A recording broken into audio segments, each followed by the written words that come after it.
Okay, so we're going to do a little quick Airtable training. So Airtable's got a bunch of resources. Before we get into it, it's good to look at the resources that they have on offer. They have three main resources. They have a guide, they have templates, and they have the universe. Now, the guide is kind of interactive tutorials showing you how to use Airtable. And so what we're going to do here is going to be a bit of that. You can always go to the guide and really get the basics there. Then their templates are things that they are basically Airtable bases that you can copy. They produce those bases, and they do them for like popular generic activities. So you can see here you've got like a nonprofit gala. If you're going to organize like an event like that, they've got a template for that. They have a template for grant trackers, and they also have the universe, and that's where Airtable users share the Airtables that they've produced themselves. So you can basically see how real people are really using Airtable, and you can also copy those as templates as well. So let's get started. You can go to airtable.com and register. If you were invited by someone then to use Airtable, then you might then you go into your inbox and accept the invitation, create an account, click on the Airtable that you've been invited to join. So now once you've created your first Airtable, it's worth going through the basic components, right? And the basic components is that, so an Airtable is a base. Like if you're using an Airtable, you're using what they call a base. All the data is contained in the base. The base consists of tables, which are basically sheets. Like if this were a spreadsheet, it would be, these are the sheets, these sheets can connect to each other. These tables connect to each other if you want. And these tables have fields, which are defined by the top row of your spreadsheet. And below that, and those fields have field types, which we'll get into next. They're very important. And then every record you make, which has all those fields, every row that you make that has all those fields, those are records. And then records can be displayed with various views. We're going to go through all this stuff. Okay.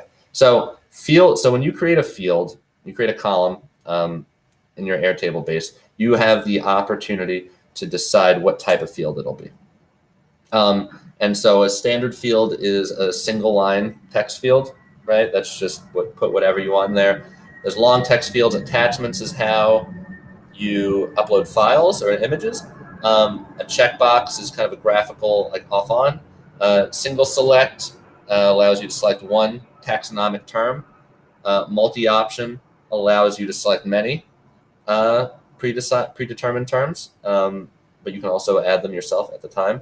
Date and time, phone number, email, URL. These are useful data types because as we get into more sophisticated Airtable use, different data types show up differently. Different data types also enable you to use different kind of add-ons and use different views. So if you have a date and time view, date and time field, then you can use the calendar view to view all those records. With a phone number and email, you can actually use the app to send messages to phones and emails, things like that, right? And there's number, currency, auto number, formula, and there are a few additional ones. Airtable's always adding additional fields, but formula is interesting because you can do a lot of common spreadsheet functions using the formula field.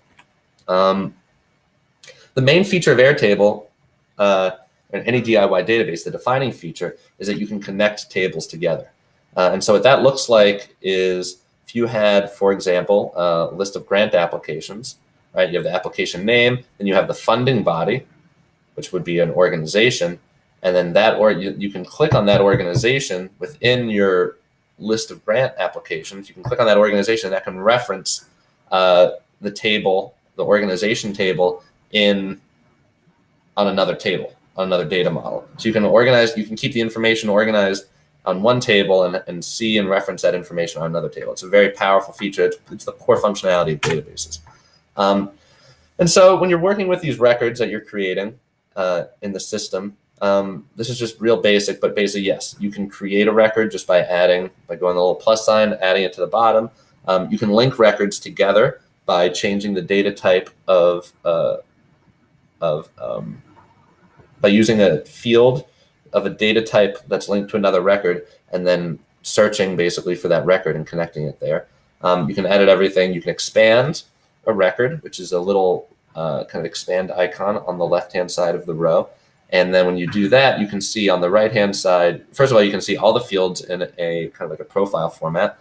on the left. And on the right, you can see a change log, and you can also add comments. And so you can have kind of a discussion on a record by record basis. And so records can also be viewed. You can create views of records, and the views are very powerful. They allow you to filter, group, and sort all the records. And so what a filter enables you to do is it's basically by any search term, any categorical term, you can filter out everything that does or that doesn't meet that criteria, or you can identify, you can do multiple filters, you can do a ton of filters. So it's really useful to create grids with different filters to access commonly searched for items.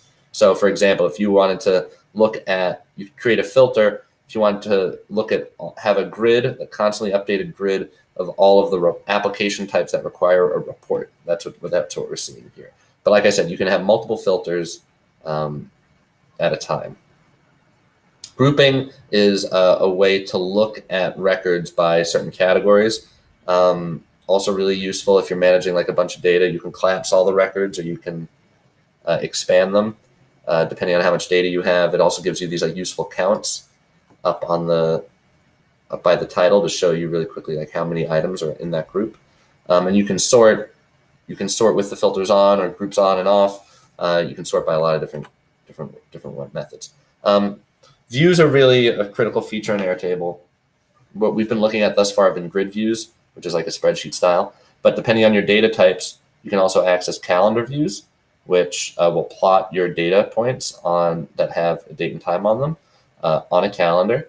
You've got a form view, which allows you to basically expose all of the fields publicly if you want on the internet, so that people can input directly into the Airtable whatever information they want to, so they can input information through that. But you can use that. You can mix and match and relabel fields, hide fields. So not all fields have to be available in the form, just the fields that you want. That allows you to do a lot of complicated things, like running a publishing workflow where people are saying like, okay, this is the information I want. Then you can have a public view of a grid or a public view of a gallery, which we'll get into. But the only way for information to get there is if you press like a publish checkbox, for example. That's the filter for that public view, and then that view on the website, then you have basically a mini publishing system from the form to the website.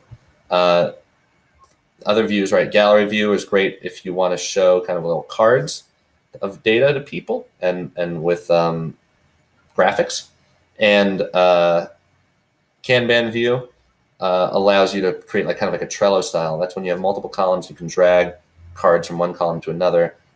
This is like a popular interface, an interface made popular by Trello. It looks like Post-it notes, right? It's pretty cool.